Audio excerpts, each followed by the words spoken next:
بلکہ اس فارمولے کو اور اس ترکیب کو اللہ تبارک و تعالیٰ نے قرآن مجید میں سورہ نحل میں 16 کی 44ویں آیت ہے، اس میں اللہ تعالیٰ فرماتے ہیں کہ یہ جو قرآن اے نبی ہم نے آپ کی طرف اتارا ہے نا، لِتُبَيَّنَ لِلنَّاسِ مَا نُزِّلَ إِلَيْهِمْ وَلَعَلَّهُمْ يَتَفَكَّرُونَ، اس قرآن کی تشریح اور اس کی تبیین اے نبی کریم صلی اللہ علیہ وسلم آپ کی ذمہ داری ہے، یعنی اس کا خلاصہ آپ نے کرنا ہے۔ آپ قرآن مجید کی اگر آپ آیت پڑھیں، جیسے کہ یہ قرآن پاک ہے، اگر آپ قرآن مجید کی آیت پڑھیں تو بسا اوقات کسی ایک آیت کے دو مطلب بنتے ہیں، بسا اوقات قرآن مجید کے اندر ایک ہی مسئلے کے لیے دو قانون بیان کیے جا رہے ہیں، لیکن آپ اس کے اندر اس بات کو جو ہے انڈرسٹینڈ نہیں کر پائیں گے، جج نہیں کر پائیں گے کہ کون سے قانون پہ میں عمل کروں۔ بسا اوقات قرآن مجید کے اندر ایک قانون چھوٹا ہے اور ایک قانون کسی عمل کے اعتبار سے بڑا ہے،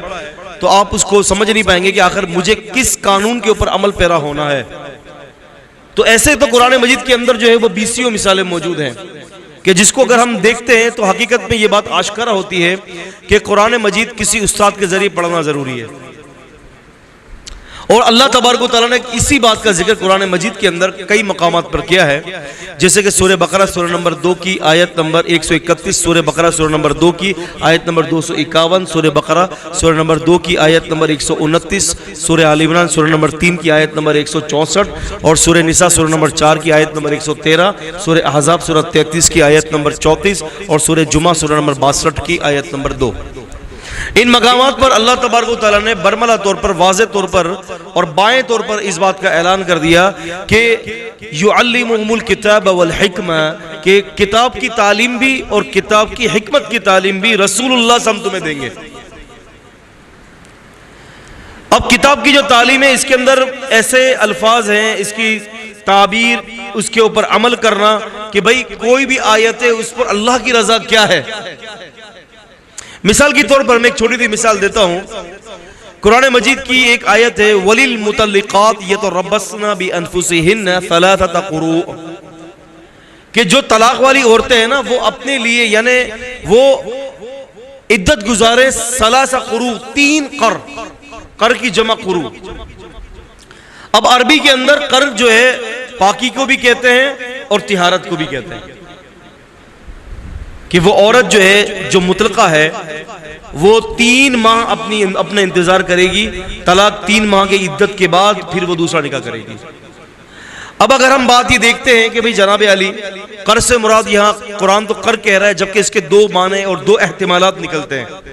تو آخر ان احتمالات کے اوپر کیسے عمل کیا جائے؟ تو قرآن مجید نے اس بات کی تشریح کر دی کہ لِتُبَيَّنَ لِلنَّاسِ مَا نُزِّلَ إِلَيْهِمْ، اے رسول صلی اللہ علیہ وسلم اس کتاب کی تشریح آپ کے ذمہ ہے، کیونکہ دیکھیں نا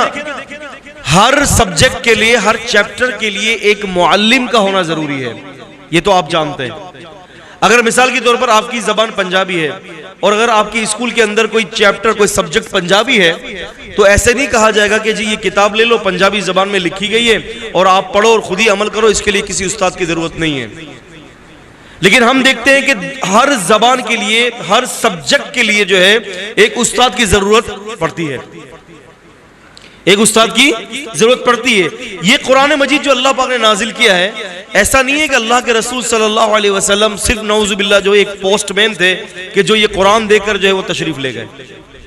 نبی علیہ السلام پوسٹ مین نہیں تھے، بلکہ قرآن مجید نے سورہ احزاب میں سورہ 33 کی آیت نمبر 21 میں اس بات کا اعلان کر دیا گیا کہ لَقَدْ كَانَ لَكُمْ فِي رَسُولِ اللَّهِ أُسْوَةٌ حَسَنَةٌ، کہ تمہارے لیے اللہ کے رسول کی زندگی میں بہترین اسوہ ہے۔ تو جب اللہ کے رسول صلی اللہ علیہ وسلم کی زندگی میں ہمارے لیے عزیزوں اسوہ ہے، تو پھر کیوں ہمیں نبی کریم صلی اللہ علیہ وسلم کی زندگی کو اخذ کرنے میں تکلیف ہوتی ہے؟ آپ دیکھیں الیکٹرانک میڈیا اٹھا لیں، پرنٹ میڈیا اٹھا لیں، دونوں میڈیا پر جو ہے، الیکٹرانک میڈیا پہ بھی اور پرنٹ میڈیا پر بھی سب سے زیادہ جو کام ہو رہا ہے وہ حدیث پاک کے خلاف ہو رہا ہے۔ سب سے زیادہ جو کام ہو رہا ہے وہ حدیث رسول صلی اللہ علیہ وسلم کے خلاف ہو رہا ہے، جبکہ اگر ہم منہج کو دیکھتے ہیں، ہم سلف صالحین کو دیکھتے ہیں، تو ان کا تو اوڑھنا بچھونا تھا، ان کا تو حدیث اوڑھنا بچھونا تھا۔ وہ تو حدیث پاک کو پڑھتے بھی تھے تو ثواب کی نیت سے پڑھتے تھے، وہ تو حدیث پاک کو آگے پہنچاتے تھے تو ثواب کی نیت سے پہنچایا کرتے تھے۔ اور اللہ کے رسول صلی اللہ علیہ وسلم نے ایسے لوگوں کو دعا بھی دی ہے کہ نذر اللہ امرا سميعا مقالتی ثم حفظها ووعاها وبلغها كما سمع منا، کہ اللہ تبارک و تعالیٰ اس شخص کو دنیا اور آخرت کی زندگی میں خوش رکھے جو ہماری بات کو سنتا ہے، پھر اس کو یاد کرتا ہے، پھر اس کے مفہوم کو ازبر کرتا ہے اور پھر امت تک اس کو پہنچا دیتا ہے۔ یہ 4 کام کرنے پر اللہ کے رسول صلی اللہ علیہ وسلم نے کیا فرمایا کہ اللہ تبارک و تعالیٰ اس شخص کو جو ہے خوش و خرم رکھے جو ہماری بات کو سنتا ہے، سمیع مقالتی، جو ہماری بات کو سنتا ہے، پھر ثم حفظہ، پھر ہماری بات کو یاد کر لیتا ہے، ووعاہ، اور پھر یاد کرنے کے بعد اس کے مفہوم کو انڈرسٹینڈ کرتا ہے، جو اس کا مفہوم ہے اس کو بہتر طریقے سے سمجھتا ہے، اور پھر چوتھا کام کرتا ہے وہ بلغھا، اس کو امت کے شخص تک پہنچانے کی پوری کوشش کرتا ہے۔